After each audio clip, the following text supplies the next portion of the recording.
Radhe Radhe. Video ये vlog बनाने का एकमात्र मकसद ये है कि कभी-कभी हम लोग अपने जॉब-वॉब छोड़ देते हैं और हम लोग ज़्यादा ओवर स्मार्ट हो जाते हैं और ईश्वर पे ही गुस्सा करते हैं, जबकि ये सब कुछ उन्हीं का है। ये जो दृष्टि दी है, ये जो सेंसेस हमें मिले हैं, ये सब उन्हीं का दिया हुआ है। हम लोग का कुछ भी नहीं है, तो फिर हम लोग क्यों सिर्फ़ हम एक सोल हैं और हमें ये बॉडी दी गई है ताकि हम अपने सोल को एक प्रॉपर जगह पे लेके जाएँ, जहाँ पर सब कुछ अच्छा है।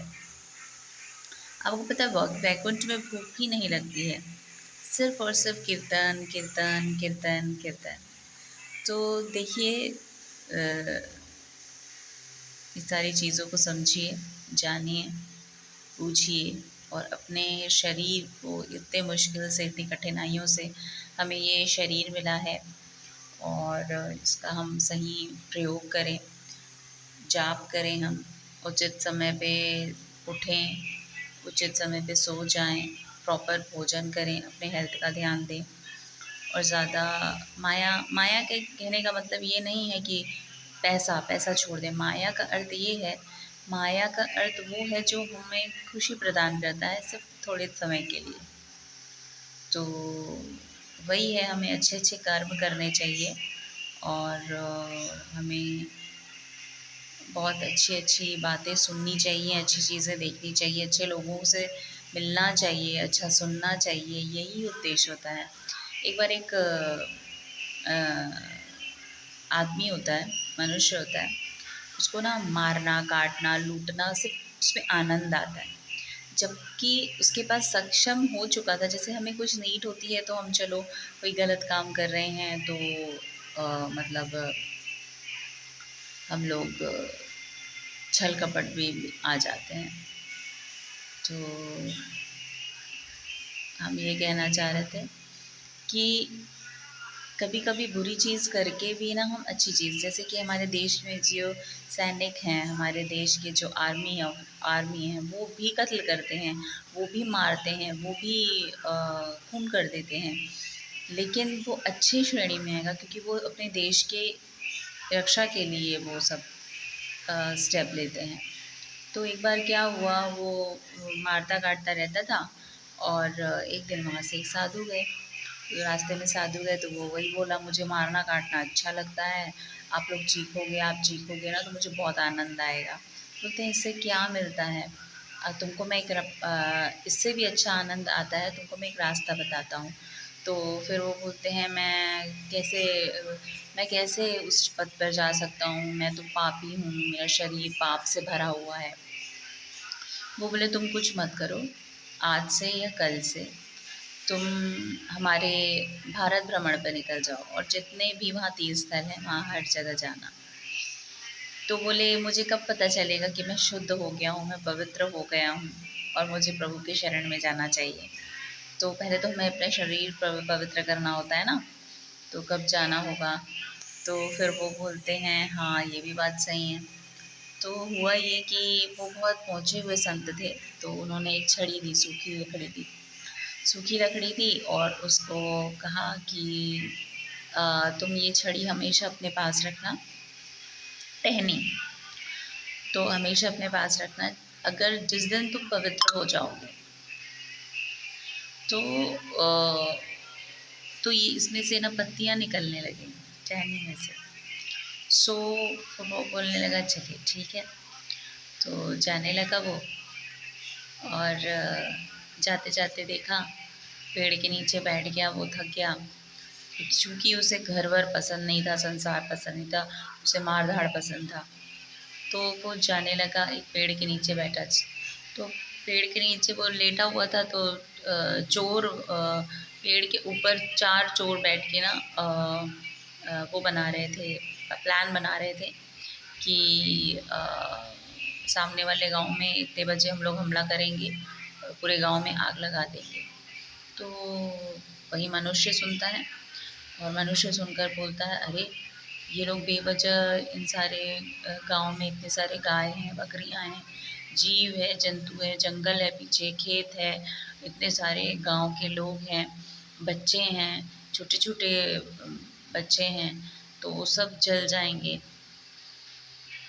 और ख़त्म हो जाएंगे। तो फिर बाद में ना वो बोलता है कि क्यों ना मैं इन्हीं लोग को ख़त्म कर दूँ। ये लोग वहाँ जा रहे हैं गाँव को ख़त्म करने, तो एक तरह से मुझे आनंद भी आएगा क्योंकि उसको मारना काटना बहुत अच्छा लगता था। तो उसने कहा आओ आओ, मैं तुम जो काम करने जा रहे हो ना उसमें मुझे बहुत ख्याति प्राप्त है। तो फिर पहले तो एक को मारा उसने, फिर उसके बाद तीनों को पकड़ के तीनों को मार डाला। तो उतने में उसने देखा कि उसकी टहनी हरी हो गई। तो फिर बोले अरे मैं तो अभी जस्ट स्टार्ट किया था अपनी यात्रा, फिर ये टहनी हरी हो गई, मतलब मैं पवित्र हो गया। तो फिर वो वापस आए और उस संत के पास गए और मिले और बोले कि अरे तुम इतनी जल्दी आ गए। तो फिर वो बोलने लगे हाँ आपकी वजह से। तो बोलते अरे मेरी वजह से कैसे? देखिए मैंने मार काट की, मैंने कोई तपस्या नहीं की अभी तक, लेकिन देखिए टहनी हरी हो गई। तो फिर वो कहने लगे कि अच्छा। फिर उन्होंने कहा क्या किया तुमने, बताओ पूरी बात। तो फिर उन्होंने सारी बातें कह सुनाई। तो फिर संत ने कहा कि हाँ मार काट की तुमने, लेकिन बेवजह नहीं, किसी की रक्षा के लिए की। इतने सारे जीव, इतने सारे जंतु, इतने सारे प्राणी, इतने सारे छोटे छोटे बच्चे, सारे आबादी और खेत खलियान जंगल और गाय पशु, इतने सारी चीज़ें थी। तो कितने सारी जीव की तुमने रक्षा की है। हाँ तुमने मारा ज़रूर है लेकिन गलत लोगों को मारा है। तो कहने का तात्पर्य ये है हमारा उद्देश्य सही होना चाहिए, चाहे हम जिस रास्ते पे भी चलें। हमें परमात्मा की हम परमात्मा ने हमें किसी उद्देश्य से जीवन में भेजा है और ये सब हमारे यंत्र हैं, ये सब हमारे यंत्र हैं। इसका सही उपयोग करके हमें परमात्मा का जो उद्देश्य है, परमात्मा चाहते हैं हर तरफ खुशहाली हो। तो गंदे लोग भी हैं यहाँ पे, तो हम अच्छे लोगों की सेना गंदे लोगों की सेना को हराएगी, है ना। हम पांडव हैं। तो हमारा उद्देश्य ये होना चाहिए कि हमें निस्वार्थ भाव से प्रभु का सुमिरन करते हुए हर पथ राम राम कह के आगे बढ़ते जाना है। हमें कुछ भी किसी के बारे में भी छल कपट क्रोध राग द्वेष बिल्कुल नहीं सोचना है, क्योंकि जिस जिस तरह से अ, वो आपने सुना होगा गजेंद्र गजेंद्र रक्षा स्त्रोत ना। हाँ गजेंद्र जी ने सरेंडर कर दिया अपने आप को, प्रभु अब मुझसे नहीं हो सकता, मैं हार गया, अब आप ही मेरा उद्धार कीजिए, प्रभु मेरी रक्षा कीजिए। तो उसी तरह हमें सरेंडर हो जाना है कान्हा जी पे। और उनका जो एक उद्देश्य है कि मुझे एक अच्छा वसुंधरा बनाना, उनकी वसुंधरा में हम एक छोटे से सेवक हैं। तो अपने उद्देश्य को जानिए, समझिए और अपने अपनी सेवा अपने अपने चूज़ कर लीजिए कौन सी सेवा करनी है आपको। अच्छा विचार कीजिए, अच्छा देखिए, अच्छा सोचिए, अच्छा खाइए, अच्छे लोगों से मिलिए, अच्छे लोग नहीं है वहाँ से हट जाइए। अच्छा भोजन नहीं है तो कोई बात नहीं, दाल चावल खा लीजिए, सिर्फ घी चावल खा लीजिए, नमक चावल खा लीजिए, अच्छे लोगों से बात करिए, अपशब्द बिल्कुल नहीं निकालिए और हमेशा राधा राधा राम राम सुमरन करते रहिए। अपना ख्याल रखिएगा। खूब सारी शुभकामनाएँ, बृहस्पतिवार की शुभकामनाएँ।